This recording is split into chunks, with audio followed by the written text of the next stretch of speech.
further on the dynamics that we started about 2 years ago. And as you can see on the screen, the theme of my presentation is going to be the integration of appropriateness in medium-scale farm enterprises.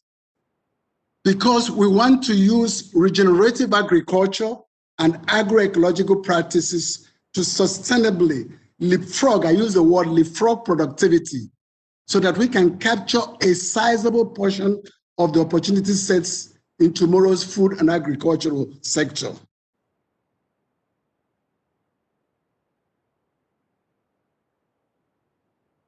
Brothers and sisters, since the food crisis in most African countries more than a decade ago, investment in agriculture has become very prominent in the development agenda of many African countries. Most of them jumped into ambitious national plans to reinvigorate the agricultural sector and increase agricultural productivity. This growth potential of African agriculture has not gone unnoticed to the rest of the world. That is why, sorry, Mike, please, Mike. That is why international donors and agro-businesses have thrown their weight behind the quest to increase agricultural productivity in Africa.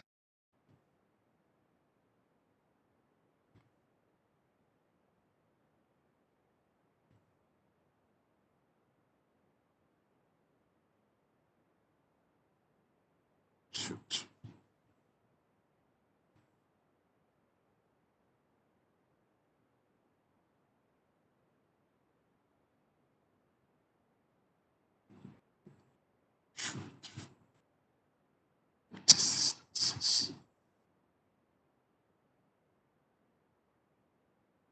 Very depressing. Brian, we are having a problem. The screen is, we need some help here.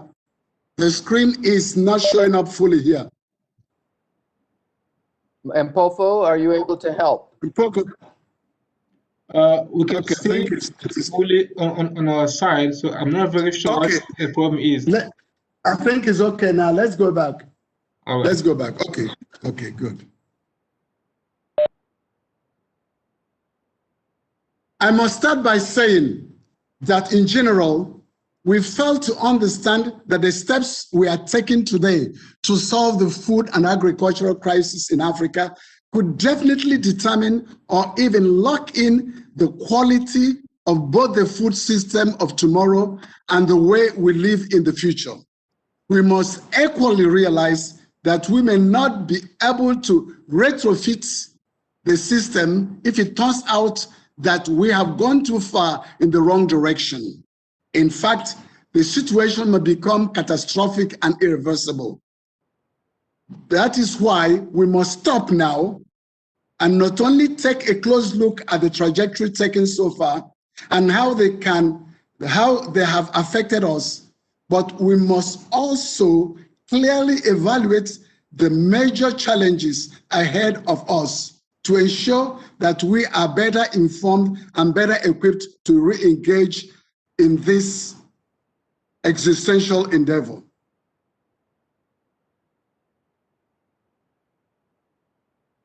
The consequences of our immediate past actions. We're going to look at it now, take a close look at the consequences of our immediate past actions and also our future challenges. And then I'll try to present to you how we can re-engineer ourselves and enable tools that we can enable a sustainable food and agricultural system of the future, a new beginning. If you look at the consequences here, what is happening here? Of unregulated expansion of cultivable lands, the old conventional agriculture, and years of bad soil management that has brought up, you see the red everywhere, the world is burning, and we must do something about it. If you look at another challenge here, on the left-hand side, you see the per capita the land per capita is diminishing, particularly in Africa where the population rise is growing on the left-hand side. So you see the land per capita is diminishing, the growth is going high. This is a recipe for disaster tomorrow if we don't do anything about it. It is even getting late. We need a radical change in our food and agricultural system urgently. If we look at the present cost of inaction, it is equivalent to about 12.3% of the GDP of 42 African countries. This is serious. However, if we take action through investment in sustainable agricultural practices, this will only cost us a fraction of it, about 1.15% of the GDP. Look at it, from 12.3 to 1.5.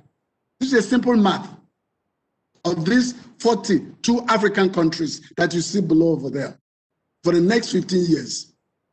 In order to achieve as many of the Sustainable Development Goals, the SDGs, in the African region, action against land degradation must be integrated with job creation and poverty reduction measures aimed at harnessing the benefits of sustainable natural resource management towards increased national income, reduced food insecurity, broad-based and inclusive economic growth today.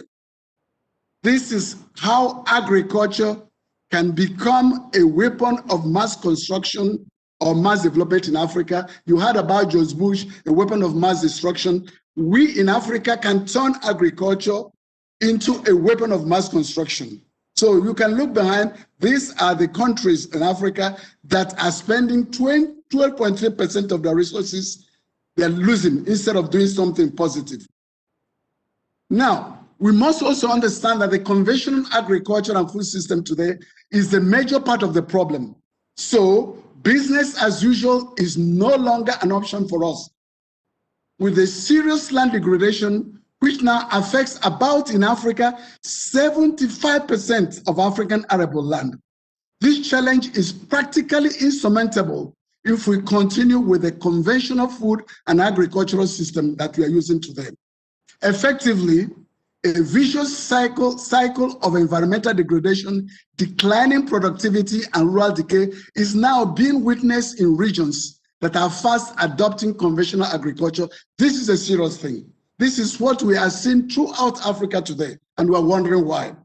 Even ECOWAS Commission on Agriculture saying that the current agricultural model, with its dependence on cheap labor that makes Africans poor, insecure livelihoods, and the overexploitation of natural resources, has become unviable. This trend cannot bring the scale we are looking for. Things must change.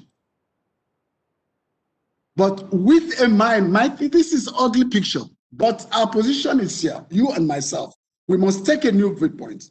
It is my belief that with a different mindset, these challenges I just talked about can become unbelievable opportunity sets. So, brothers and sisters, let us keep calm and innovate.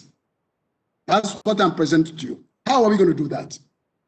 As I was saying, with a systemic paradigm, we can considerably increase our agricultural production without destroying an environment. This is a new threat. There are no choices. It's not this or this. How are we going to do it? We're going to do that by deploying authentic and appropriate technologies, which is the theme of this meeting today, conferences, technologies and agroecological practices, so that we can efficiently harness the biological capital of our continent and usher in a regenerative agriculture that will enable us to leapfrog productivity in a sustainable manner so that we can produce more and better with less. This is the basis of sustainability, producing more and better with less. For us to do that, brothers and sisters, a new and appropriate human resource pool, all of you here, that are equipped with a new worldview, and new competencies. That is people who have ecological consciousness, people who have developed ecological literacy, people who have developed ecological ethics. This human resource pool is urgently needed today. That's why these young people are around us. To do that, we must develop a comprehensive program urgently to build this appropriate human resource pool that is capable of harnessing the incredible opportunity sets on the continent to develop a viable and sustainable agriculture and food system. The key here is the development of transformative and distributed, this is the key word, transformative and distributed network of youth-centered agro-business incubation hubs throughout Africa. This is the project of tomorrow, and throughout 2 days we'll be talking about it. A new transformative distributed network of youth-centered agro-business incubation hubs throughout Africa. These agro-business centers must be designed to address the structural and the root causes of the economic marginalization of youths. The fundamental idea here is in this initiative is our conviction that is only a radically retooled human resource base with a new worldview, a new technical organization, with new technical and organizational competencies that will enable scale, only this type of people, that will enable scale and increase wealth and job creation that is commensurate with the types and numbers of jobs that we're expecting from Africa today to come out of it. This will equally become a launch pad for a regenerative ecosystem that can provide a structured integration of youths into the African economic mainstream today. Brothers and sisters, why are we talking about this? Because like any systemic structure, this agribusiness platform must be designed and implemented as a multi-partnership endeavor where complementary strengths and capacities are synergized to create scale and amplification. As a regenerative system, it will generate extensive and positive spillovers and demands on the business ecosystem to trigger a continuous generation of wealth and jobs. This is how intensification happens in nature, the big ecosystem. This is the platform now. If you can see what is over there, I'm going to be showing it to you there. What is going on? If you look this at the middle, that's the Songa model here, agro-industrial, that's the mother farm that incubates anything. If you see on the left-hand side, you see the technological park, where there is that one big one, innovation, research, and development space. That's the space that you've seen over there, development centers there. From there, we are now insourcing and critical thing. This is what is going on. Working with on the left side, you see technology park, everything, bringing it over there. You see, this is a multi-partnership endeavor. Everything is working together. Everybody's together. With all the subsectors, with all the value chains, everybody working together. So I'm not going to bother you, but this is going to be available to you. This is the type of platform that we must develop, that we create these dynamics that to make a difference. The major component and value proposition, I'm using the word value proposition of this innovative agricultural hubs. This is what they're going. The design and setup dynamics of dynamic, integrated, and fertile economic landscape that is sustainable, integrated agri-production infrastructures. We must set them up. We call it the hardware that creates synergy and generate high growth potential and spillover to all sectors of the economy. This is synergy. When they are integrated in this way, synergy is created. 2 + 2 is no longer 4 or 5, it grows. This is nature, this is biomimicry. The key objective here is to start the transition towards socio-economic ecosystems that generate and enable amplification. Synergy creates amplification at all levels, thanks to their self-regenerative and synergetic nature. This is the key point of this new system. The inbuilt self-regeneration and synergetic nature of this ecosystem. The development of the second point now, after creating the hardware, the infrastructure, the software now, is the development of an appropriate and competent human resource pool, well equipped and aligned with the emergent socio-economic reality. This consists in reorienting and equipping the youths with new capacities to enable them to efficiently and sustainably harness Africa's incredible environmental capital and become fully engaged in the emerging green economy. This is the type of platform you're seeing here. You can see them. It is, let's go one by one. If you see, the most important thing is the customer segment. We're looking, that's where we build the value for them. The value on number 2, what values are we going to develop here? Different values, ecological, spiritual, economic, social, all of them, technical, to satisfy our customer segment. They use the whole of Africa. I call them value proposition, economic, social, all of them. To do that, we need number 9, partnership. Most key partnership, everybody that can provide something, partnership that can bring something, but also are looking for values in this one. These partners will bring number 6, key resources from everywhere. But also it must be economically, we must cost it is an economic venture. We can't share poverty. This is socio-economic. So economy is very important. We cannot share poverty.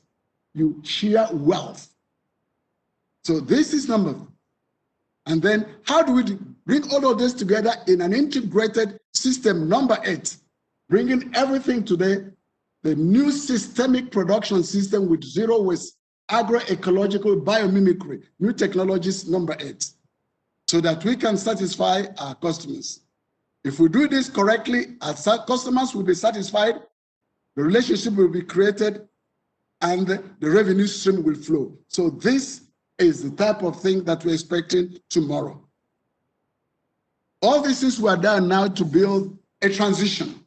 The first level, the new farming production system that are integrated already over there.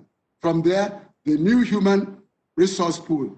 From there, we go, what about the empowerment? What about the enabling environment, going from the economy, from the government, for all of them, number 3. And then the innovative marketing and distribution. All these things will lead us to the new world, the new beginning, sustainable, highly productive agri and food system, moving away from the red one on top, conventional agriculture that is leading us nowhere, to from the old village past where we cannot survive, the subsistence agriculture, we are moving away from them, building the kind. So this is a transition thing. So we must engage immediately in this transition dynamics. But when we do that, we forget something. NEPA told us, what 678? NEPA told us that if we want to survive in the next 10, 15 years, the sustainable development goals, we must increase our agricultural production by 6% every year. We are still very far. If we want to do it the West way we're doing it, we're going to burn our planet, because we need to double and triple. But also they say we must go to 8% economic output every year. This is a lot of challenges today. But there's something we forget. We forget that in order to achieve 6% growth every year of agriculture and 8%, we must have energy growth by 7%. Since in Africa today, we don't have the national grid energy thing, the only solution is the centralized modular energy system that we can create in every local government area, so that every community becomes both the producer and consumer of energy. Renewable, decentralized energy is the key to doing that. How are we going to do that? This is it. What we are doing here in the beginning. This is the dome system, integrated. The waste from the crop, from the aquaculture are used to produce the energy, and the energy goes back to power those things. This is the new system, a sustainable one. The waste from the crop is recycled into, we call it waste to wealth. This is the key to Songhai, this new model, systemic synergetical system. This is how it happens in nature. No waste, we call it ZERI, Zero Emission Research Initiative. Zero Emission Research Initiative, total productivity and sustainable. This is the launch pad for the new beginning. Example, if you look on the left-hand side, the waste is growing, but we are mining the solar energy with the water hyacinth, picking up all the waste, picking up the solar energy, and purifying all the wastewater. On the right-hand side after that one, the water is clean, we can raise fish. On the left top right-hand side, that is a latrine. But it doesn't smell because all of them flow into the water hyacinth with the microorganism. They purify all the wastewater. The wastewater is purified to use again, and the water hyacinth grows 1/3 every week. Is the fastest growing biomass, sequestrating carbon, purifying the waste, cleaning all the water, and then we harvest the water hyacinth, we chop them up bottom left to create energy. You see, this is how we can create energy over there with waste to wealth. This is how it happens. The new beginning. This is a new ecological village. We call it the green rural city, where everything is integrated, the new economy here, where the energy is produced from the waste, and the waste is, so we produce the energy, but also the waste from the biogas is used to fertilize again, so everything is being transformed. You see the energy production everywhere. You see, this is from waste to wealth. As we said earlier, we must recognize that conventional agriculture is inefficient. This is due to the low utilization of solar energy, because everything comes from the sun. This is due to the low utilization of solar energy, excuse me. In general, the utilization rate of photosynthesis is less than 3%, even under optimal conditions, 3%. But now, the best way to increase production of biomass is to use approximately 80% of the solar energy that cannot be captured by the chloroplast through the direct use of solar energy. We do that, recycling them and validate. This is what we're doing now. So the new way, the biomimicry, is to find other ways of moving from 3% to 80%. This would be incredible. This is the directory. Here is how we can, Songhai is developing how we can increase the efficiency of solar energy that is bombarded on us every day in agriculture by deploying some of the most incredible biological capitals on the planet. We call them the effective or regenerative microorganisms. Some of them, as you see here,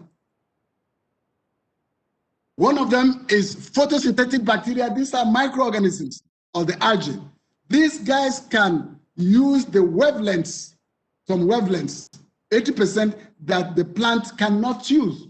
This again, powerful. The plant cannot use them, but they can capture them, these animals. These are friends. These microorganisms we call effective microorganisms. They can also recycle and valorize organic matter, producing not only complex compounds we call bioactive products such as amino acid, enzymes, etc., but also providing optimal conditions for plant growth. This is incredible. These effective or regenerative microorganisms could constitute the foundation for authentic technologies so that we can unlock the potential of biological and environmental capital of Africa. Brothers and sisters, when we change the way we grow our food, we will change ourselves, we will change our values, we will change our society, and that's what we are doing. Look at what is going on. Everything comes from the soil. On the right-hand side, that's the old conventional agriculture we follow. Non-efficient conventional trajectory captures between 30 to 6% of the solar energy. This is the chloroplast, and plants is not working. From there, you go to the animals. But we are going on the left-hand side. The more efficient but non-conventional trajectory captures between 60 to 80% of the solar energy through the use of algae, as I told you, chlorella, nano, and planting, all of them are microorganisms.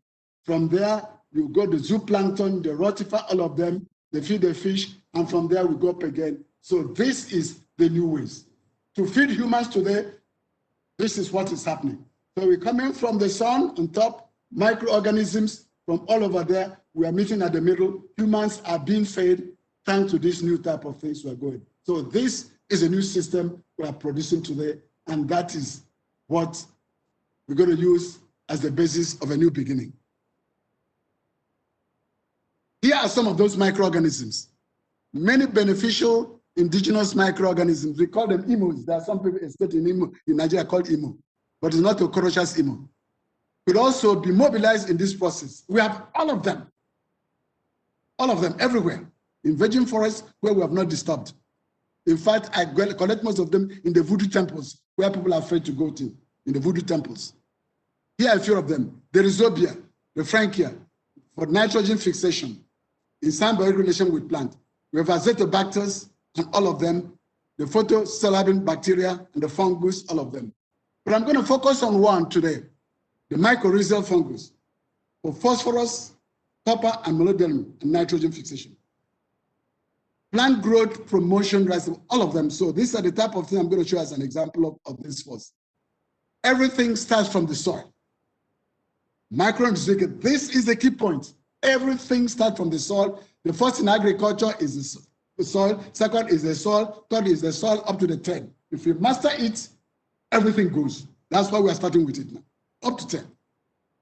If you look at this now, in the conventional agriculture using chemical fertilizer, for every 100 units of fertilizer, for every 100 units of phosphorus in the fertilizer, today, in the conventional agriculture, only 15% goes to your plant, to the corn. Only 15%. 85% goes to the soil, polluting, causing problems today. And that's why we're having problems today. It's a waste of money. It's polluting the environment. We cannot go on that one. Now we deploy this microorganism called mycorrhizal. You see them there, and over there, I see them moving around. They recycle and capture all the dead wood, all the plants, every kind of stem, straw, all of them.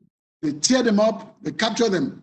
Not only capturing them, they will go work in synergy, look at what they do, and deliver them directly into the roots. They're not putting the phosphorus next to the roots. They go in and live in synergy into the roots and deliver the phosphorus. The effect of that is now, because they deliver it directly, for now, every 100 units of phosphorus, 90% instead of 15 goes to the plant. You only lose a fraction, about 10%, and the land is not polluted. This is the miracle. This is what we are doing today. And this is the level of what is going on. The working of microorganisms, everything. This is what is happening. This is what we are mimicking, where the microorganisms. So the plant now is not just plant alone. The plant is not working alone. It's microorganism with the soil, with all the bacteria. That's the colony. This is the new idea of agriculture, not just plant alone, not just this, but everything working together as an ecosystem. So now let's go back now. This is what is going on. Let's now look at the effect of what is going on. Look at the crops now. What is going on? Look at what is going on. The market garden. Look at how beautiful it is. Put up the light. Look at the production of when everything is right. Look at the agriculture. Look at the crop, the gumbo. Look at what is going on. Look at what is going on. Look at the beauty of it. Look at the cucumber with the good soil, no chemical. Look at the cucumber. Look at the pepper. There's more pepper. There's more pepper than the leaves in there. Just look at incredible productivity. So just sit back and look at the result of what you got in a new agricultural. Look at the young people now. Look at them. They are proud. Look at what they're doing over there. Look at that. This is what is going on now in this new system. Clean, no chemicals, no pesticide. You can see now, people are living around it now. We call it agro-hood, a new green rural city agro-hood. People are living around, everything is integrated. Look at now production, intensive production with natural fertilization, acres and acres of soybean without any chemical, no pesticides. Look at cotton. Look at the young people now harvesting bitter leaf, watermelon. Look at that diversification, all going. Look at the color of the corn. Look at the color of the, look at that. Using this type of thing. You can see on the bottom, they are using plastic mold that conserves water and no weed and everything is going. You see, look at the color of this. No pests, no pesticides, no chemicals. Now, look at the beauty of it. Sweet corn. Going to the market now. Now, again, we're not caressing this high productivity. We're not caressing poverty. These are young people now taking it to scale. Scaling. We're producing our own seeds, our own self. These centers are producing all greenhouses. People from outside are coming to Africa now to learn. Look at now what is the difference. Look at the bottom left, the old conventional agriculture. See how it's dead with chemicals. But look at on top and left, the new system. It is night and day. Look at the new system. And we have reviewed pineapple production by 6 months because of the optimal productivity. Look at the purpose.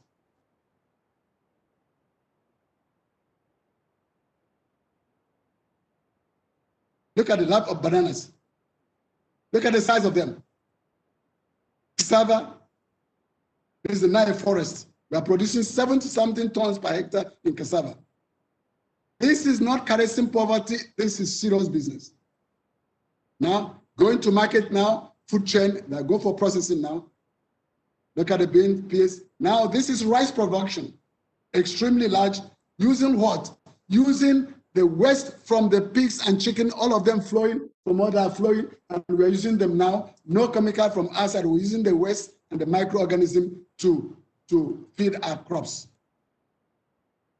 You see, this is the productivity. Harvesting them on the ground, on the field, using our own machine we produce so that the waste is also plowed back, no waste at all. We call them restitution. And soil is now is growing anything. When soils are rich, they can grow anything. We are unlocking the capacity of our soil to grow incredible things. Unlocking the genetic capacity of our soils and seeds is the way forward. We are not using any waste, we are using integrated pest management here. Deploying what we call beneficial insects, because nature is a balance. There are some insects that kill, because we've killed the good ones, now the bad ones are taken out to the cleaners. So we also have the habitat for the good insects to come and take care of the bad ones here. Now let's move over now to the crop production, animal production. Look at the size of our animals, how beautiful they are. Look at that production. Just enjoy them. With a very small space now, we're able to produce more and better with less. These are milk goats, can produce up to 2 liters, these small goats, 2 liters of milk per day. Let's see the poultry production the old way. If you see on the bottom, the blue line, the old west smelling poultry production, the old one. But look at what we are doing. There's zero waste. All the manure are into biogas, from the biogas to fertilization, everything is connected again, zero emission, everything is used again, thanks to the deployment of these microorganisms that recycle, condition, and then redistribute all the wealth again. So it is a license to create, a license to invent. We are unlocking the capacity of production. Again, look at the variety of things we're doing. The chicken production, look at them. Fabrication is heavy intensive. Look at the pig on the left, bottom left. 19 babies can produce well healthy, doing things because they're eating non-conventional, healthy food. Look at the variety of other type of animals we're producing. Now from there, we go to the aquaculture, see how they're integrated. We're now using the waste from the crop and the livestock to feed our fish. This is a new system we're developing. Look at how it looks from the top, integrating them. If you're using non-conventional, these crickets are eating across, but now we're working with them now. They multiply a lot.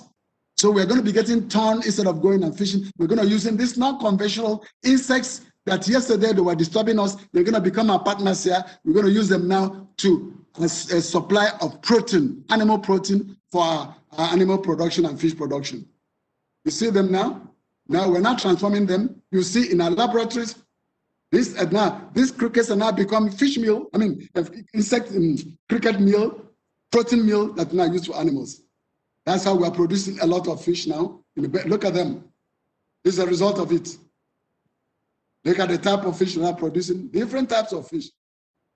Look at the size of them. Look at these boys are almost 6 foot, but look at the fish we're producing less than a year. Now from there, now you produce. Africa has been exporting wealth and poverty, importing poverty. No, the buck will stop in Africa. We produce in Africa, we process in Africa, we market in Africa. So that integrated thing is keeping the buck in Africa. This is what we are doing today.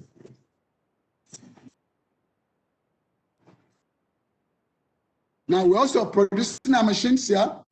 Again, engineering. We're even exporting them to other African countries. These are the machines producing. We are exporting them now outside. Now again, from there we are processing. Agro-industry. Giving value addition. This is what we are doing. Now look at all the things being produced here. Milk products here. Look at what they are doing. Bread. This is all the production. Look at sausages, everything, pate. It smells, must be smelling good, yeah? Smoking of fish. This is all the things we're doing. You see, the value is added here, the money stops here. These are the young Africans now that can give value and then market them here. So this is how the water now process here now, producing them here. We're also recycling, avoid pollution. We're also recycling the plastic materials to use them for planting materials over them. We're also using some of the agri-products and transform into soap, you see.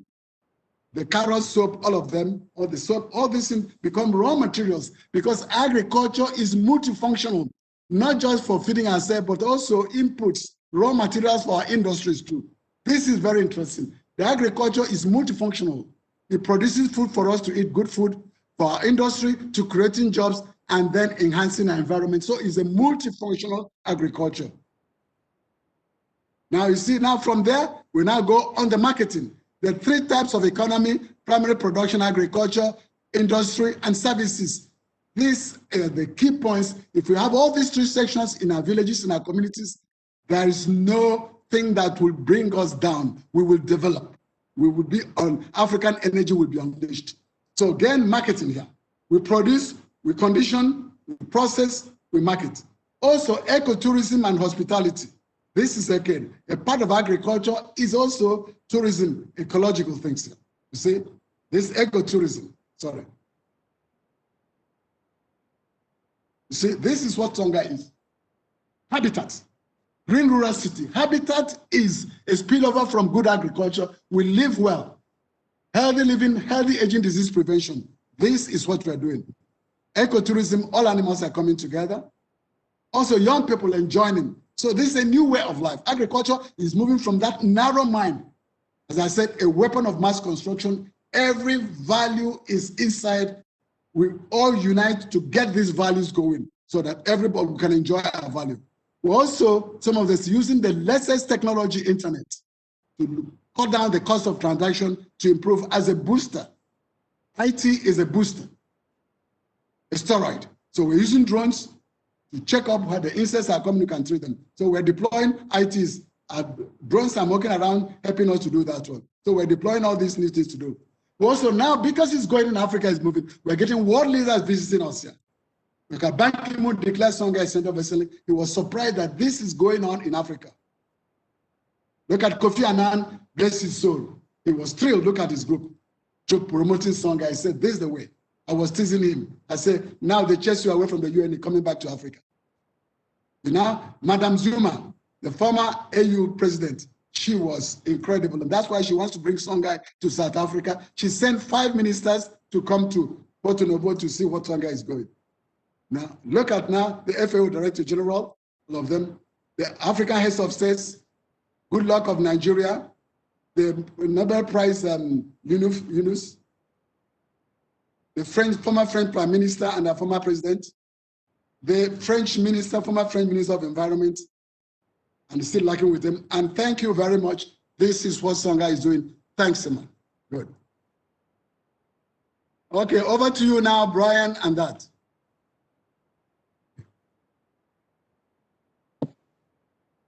Thank you, Father Nzamujo. I think everyone who has heard your comments are thrilled. And I'm sure the chat room for questions are jumping. So we will now open it up to question and answer.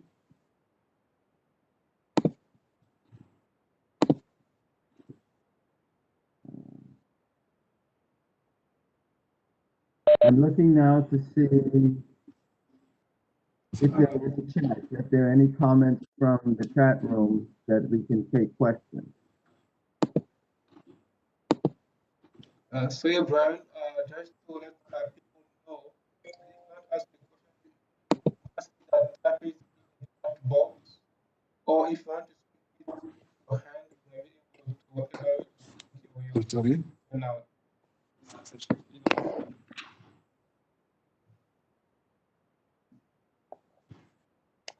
Hello? Yeah. Okay. We're not hearing anybody. Mpofu, I'm not seeing the questions. Okay. Yeah, I'm getting Okay. general. Let's see. There's a question here from Myron Williams. He's saying, how can academic scientists and researchers engage with Songhai to advance the work?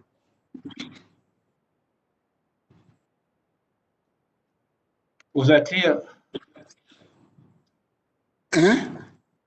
There's a question from Myron Williams. They are asking, how can academic scientists and researchers engage with Songhai to advance the work? Yes, if you see, thank you very much for that question. I'm going to show you the things I showed up. If I can share my screen again with you and go on that, let me share with you there and show you what we are doing this way here. Look at, are you seeing the screen? Not yet, Brother Godfrey. Okay, let's share the screen. Okay, let's just share the screen with you, and then you see, I say you that question. Yes. Okay, good. Share. Okay, now we can see. Okay, good. If you look at this, my brother, it is really, look at the universities there on the bottom left.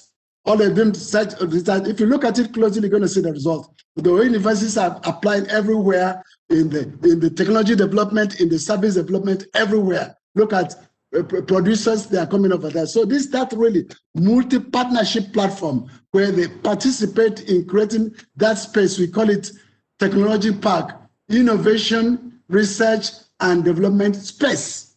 They cook it with us, and then we digest, then we try it at the Songhai mother farm. And when it's well cooked now, then we take it up and goes by. So this is really the model that we think will work. So it is set up to harness all the things institutions of higher learning, the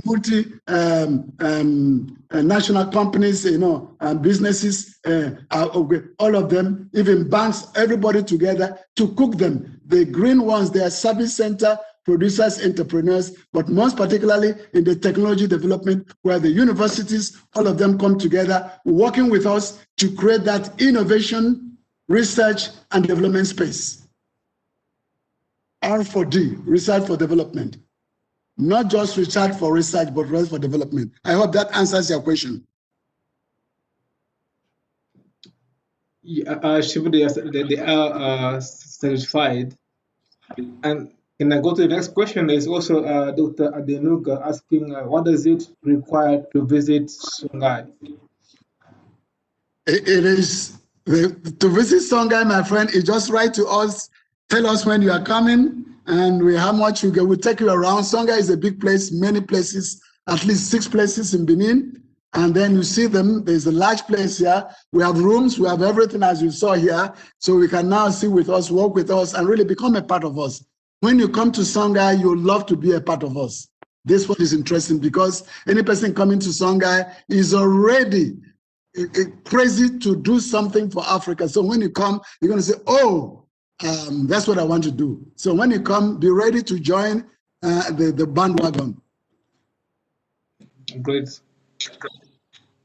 Brian, can I go on with the questions? Do you come in? Yes, keep on going. Thank you. All right. There's also a question from Dr. Ilesami Danian. They're asking, it says, farming, poor funding, and lack of mechanized farming, youth resistiveness, and unwillingness to embrace farming, etc. What are the models that can promote sustainable food? Sorry. Okay, yeah.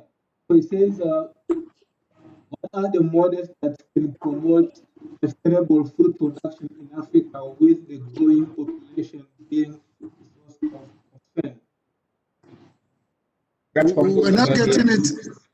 It's not coming out very well. It's asking, what are the models that can promote sustainable food production in Africa with the growing population being a source of concern? This is the purpose of what our presentation. This is all I did here.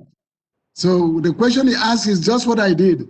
This is a systemic nature. This is what I just presented as a model that can, when the land mass per capita is decreasing and the population is growing, we need to develop a systemic, integrated, holistic that does not destroy the environment. It's only a systemic, integrated system that produces more and better with less, that deploys the natural capitals we have, that we can do it here. This is the center of all the things that I did here. Oh, all right. Great stuff. Thanks for that answer, about Godfrey. There is also there is Samuel Gudu asking a question to know, how are the Songhai system funded? Okay, this is a very interesting question. Songhai system is funded because it's a systemic thing. We think that solution comes from outside. So let us remove that mentality of stretched out hands. Songhai is one of the rare non-governmental organizations that is self-supporting. Songhai is a research center, is a training center, is a production center, so that the resources generated within Songhai is used to fund its activity. This is our model. We can't tell people to take care of themselves if we are doing something opposite. So we designed it in such a way to make a statement that Songhai is where Africans can develop their own resources and redo and then rechannel it inside. We call it regenerative economy, économie de communion, we say it in French, where a group of young people with the basic knowledge and skill with minimum input work and create wealth, physical wealth, social wealth, economic wealth, technical wealth, and re-inject it in the society, in the community, so that it can snowball. This is the specificity of Songhai. This is our DNA, that we are young Africans who believe in ourselves. We use the basic knowledge we've gotten from schools together. We pull our resources together. We create a production system that produces money, produces wealth and things, and use the wealth created to create more wealth, to develop more resources, and things snowball. So this is our basic philosophy. Wow. I hope the message is clear. Very clear. But the same person has a follow-up question to ask. He's saying, what is the response of various governments where Songhai centers are in terms of financial support for the centers? Sorry, I did not get it. Can you repeat? The same guy is asking, is the same as someone Google has a follow-up question. They're asking, Yes. what is the response of various governments where Songhai centers are in terms of the financial support for the centers? My brother, that's the big problem. You know, most governments, their general agreement on talk and talk. Many heads of state have come to Songhai, like in a pilgrimage, they come, I'm going to do it tomorrow, and blah, blah, blah, blah, blah. But when they go back, they forget what they saw, everything. So that's why we're now working mainly with the private enterprises who can put their hand in where their mouth is. So we are not discouraged. We keep on fighting, we keep on going and keep on doing. So we're not discouraged. We keep on fighting and make sure that we have all the resources within our communities to keep on going. Therefore, if the government will not provide anything, we don't fold our hands, we keep going, And that's why we are today, to the extent that Songhai is being funded by its own activities today. All the young people training here, they're on a scholarship, and that scholarship is gotten from the product of activities here, from our training. All the work we are doing here pay for all our bills and everything we are doing here. So this is why Songhai model is very, very interesting. We are doing what we are saying. We believe in ourselves. Great. Good stuff. Thank you for the response, Brother Godfrey. There is Jumbe also asking a question here to know. They're asking for individual industry professionals in engineering or ICT. They want to know if they were interested in spending a few months contributing to the Songhai vision. Of course, after the pandemic, they're asking what are the opportunities for short-term learning and contribution. I was praying that some people will say that. This is really what Songhai is looking for. As Songhai is a platform of Africans. That's why I showed you this, that we've seen here. This is the platform for Africa here. So this is a multi-partnership. You come, you give, and you take. So we are really very, very open, and we are looking for those people who would like to come and give and take. Like sabbaticals, people come for a few months, for a few weeks. They come, they contribute, and they go back. So this is really what we are thinking of building, this platform of Africans, where we can come, we call it a commonwealth. This is really why this, again, you see this thing on the sharing, I'm seeing on the screen sharing here. This is really a good example. Come and take and share, and then from there we go. So we're expecting you. We are looking forward to many people coming and sharing with us, coming and giving. So they write with us, then we determine some of them 6 months. Even we have gotten some of my students from the US who come over here to develop some processes here, and they leave it with us, they go back here. In the IT, in microbiology, in engineering, all of them. Because Songhai is where we develop polyvalence. Come with what you have and come and knit it into what you are doing. You come and bring it and make sure you integrate it in what you are doing and make your own contribution. All right. Thank you for that. I think I've got one last question here coming from Umulani Pulua in South Africa. They're asking this question.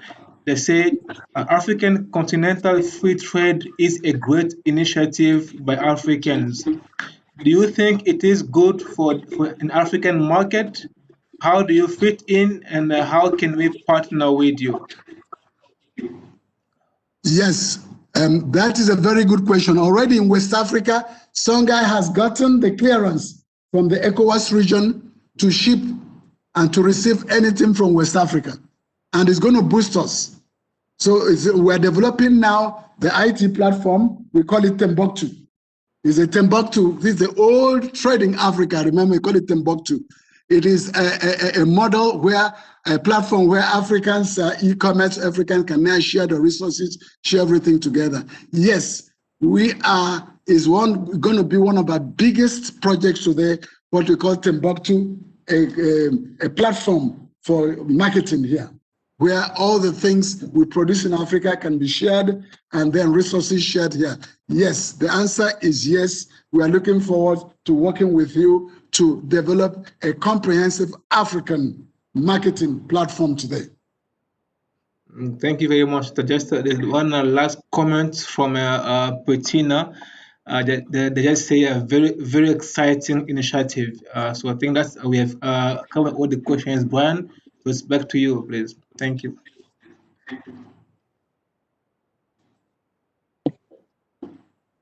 Thank you, Father Nzamujo, and thank you, Mpofu, for covering those questions. Father Nzamujo, is there any one last thing you would like to say before we close out? I'm really willing to thank you, Brian, and all the organizers here for this conference here. And as we said yesterday, let this not be general agreement on talk and talk. Let this be the beginning of the new process where all of us will join hands together to build it. Africa is a cake to make, not a cake to share.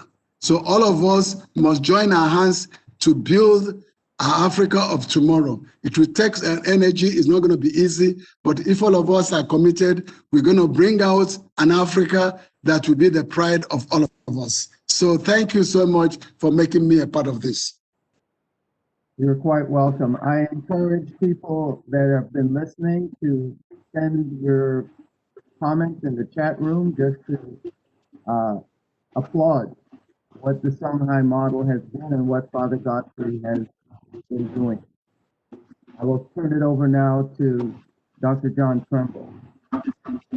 Yes, I'd just like to just reach out and make a special thanks to Father Godfrey.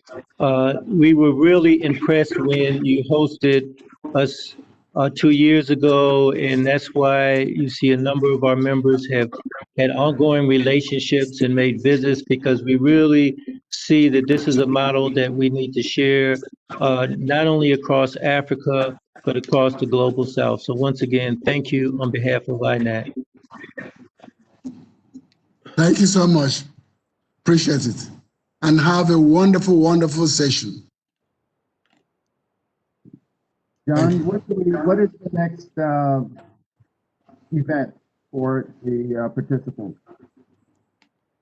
The next event schedule is we're going to have, starting at 11 o'clock, we'll have our workshop on ethics and appropriate technology manifesto in this room. And then we'll have 2 parallel paper sessions in room B and room C. So there'll be paper presenters in those sessions, at least 5 papers in each session that will be running parallel to the workshop we'll be involved in. And that's starting at 11. Now, for the time between, I mean, it's a good 40 minutes between, people can click on the program where it says Tech Fair and visit the Tech Fair and see both the projects we have in our Tech Fair and the posters are on display. So that's an easy click. If you go to our website and you check on the program and just go down to today's program and scroll over to where it says Tech Fair and just click, it'll bring you right up into the Tech Fair. But we like everybody to be on board starting at 11, and particularly those that are presenting papers. you've been sent out notices for your sessions in room B and C with directions. Please be in the room B or C at least 15 minutes before so you can check everything out and make sure your paper presents well. Thank you. Party.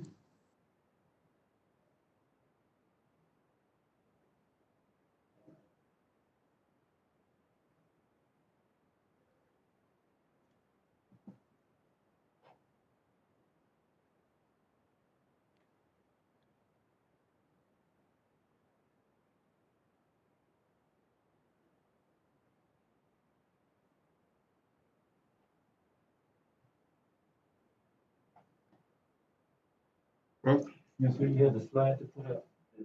I'm done. I'm right now, yeah. Yeah.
I don't.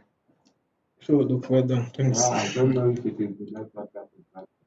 We said what's for? Is it that With your speech. my sound was going down, up and down, or maybe it's the network, maybe. You bought data now. Okay.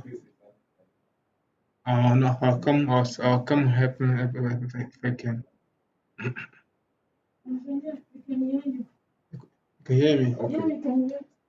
Oh, okay. Oh.